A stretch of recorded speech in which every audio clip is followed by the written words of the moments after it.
شیطان بہت شیطانی قوتیں رکھتا ہے، لیکن اللہ کے خاص بندے شیطان سے قوی ہیں، طاقتور ہیں۔ حضرت ابو ہریرہ رضی اللہ تعالیٰ عنہ سے معروف روایت ہے، فرماتے ہیں کہ صدقے کے مال میں حضور نے مجھے امین مقرر کیا، پہرے دار مقرر کیا۔ تو کہتے ہیں میں پہرے پہ تھا، ایک شخص آیا، اس نے چادر بچھائی اور جلدی جلدی سے وہ غلہ، وہ کھجوریں، وہ مال اپنے کپڑے میں ڈالنے لگا۔ میں نے دوڑ کے اس کو پکڑ لیا، تو اس نے اپنا آپ مجھ سے چھڑانا چاہا، لیکن میرے ہاتھوں کی گرفت مضبوط تھی، وہ چھڑا نہ سکا۔ اس نے کہا کہ میں کثیر العیال ہوں، میرے چھوٹے چھوٹے بچے ہیں، تو بھوک نے مجھے چوری پہ مجبور کیا، میں کوئی پیشہ ور چور نہیں ہوں۔ کہتے ہیں مجھے ترس آ گیا، میں نے اس کو چھوڑ دیا۔ خیر رات گزر گئی، صبح ہوئی، حضور کی خدمت میں حاضر ہوا تو آقا کریم نے فرمایا کہ ما فعل اسیرک البارحہ، ابو ہریرہ رات والے چور کا کیا بنا؟ عرض کی حضور وہ بڑا مجبور شخص تھا کوئی، اور اس نے کہا کہ میں پیشہ ور چور تھوڑا ہوں، بچوں کی بھوک نے مجھے یہاں تک پہنچا دیا۔ تو حضور علیہ السلام نے فرمایا جھوٹا شخص ہے، اور سنو آج پھر آئے گا۔ کہتے اگلے دن تو میں طاق میں رہا، تو خیر وہ آیا اور اس نے چادر بچھائی اور غلہ اس چادر میں ڈالنے لگا۔ میں نے جا کے پکڑ لیا، تو اس نے کہا مجھے چھوڑ دے۔ میں نے کہا میں تو نہیں چھوڑوں گا۔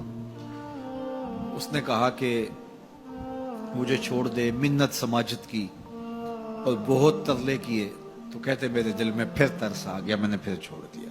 میں پھر حضور کی خدمت میں آیا تو حضور نے فرمایا ما فعل اسیرک البارحہ، رات والے چور کا کیا بنا؟ میں نے کہا حضور وہ آیا اور اس نے کہا میں کثیر العیال ہوں، مجھے پھر ترس آ گیا، میں نے چھوڑ دیا۔ فرمایا جھوٹا آدمی ہے، اور سنو آج پھر آئے گا۔ اللہ اکبر! جو ہو چکا وہ بھی حضور جانتے ہیں، جو ہونے والا ہے وہ بھی میرے حضور جانتے ہیں۔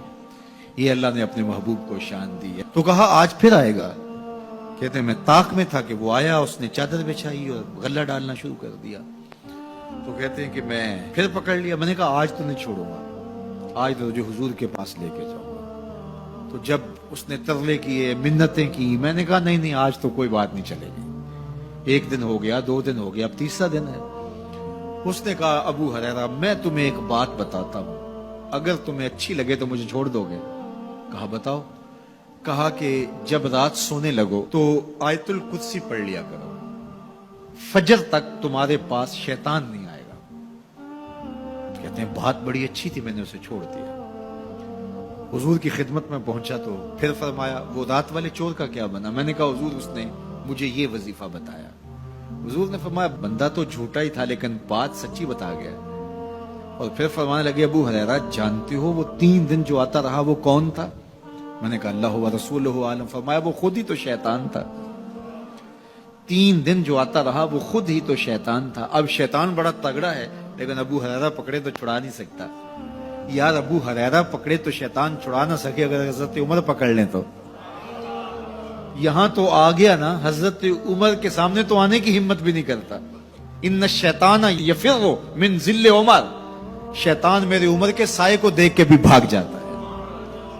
تو شیطان بڑا طاقتور ہے، بڑا قوی صحیح، لیکن اللہ کے مخلص بندوں کے مقابلے میں وہ بہت کمزور ہے۔ اس لیے اس راستے پہ اگر چلنا ہو تو کسی طاقتور کے ساتھ چلیں تاکہ یہ کمزور سمجھ کے حملہ آور نہ ہو جائے۔ تو ہم نماز کے اندر جب کھڑے ہوتے ہیں تو اس وقت اللہ سے سیدھی راہ جو مانگ رہے ہوتے ہیں، تو یہ نہیں مانگ رہے ہوتے کہ سیدھی راہ دکھائی دے۔ ہم دیکھ چکے ہیں حضور کے صدقے سے، تبھی تو کلمہ پڑھا ہے۔ سیدھی راہ دیکھ چکے ہیں تبھی تو وضو کیا ہے۔ سیدھی راہ دیکھ چکے ہیں تبھی تو کانوں تک ہاتھ لگا کے ہاتھ باندھے اس کی حضور کھڑے ہیں اور رخ قبلہ کی جانب کیا ہے۔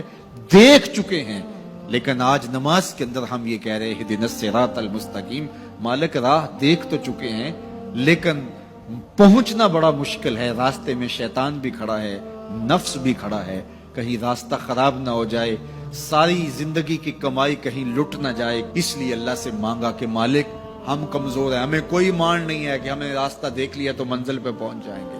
قدم قدم پہ شیطان ہے، نفس موجود ہے، مالک تو دستے کرم بڑھا اور ہمیں منزل تک پہنچا دے۔ اور جب وہ کرم کرے گا تو پھر پہنچتے ہوئے دیر نہیں لگے۔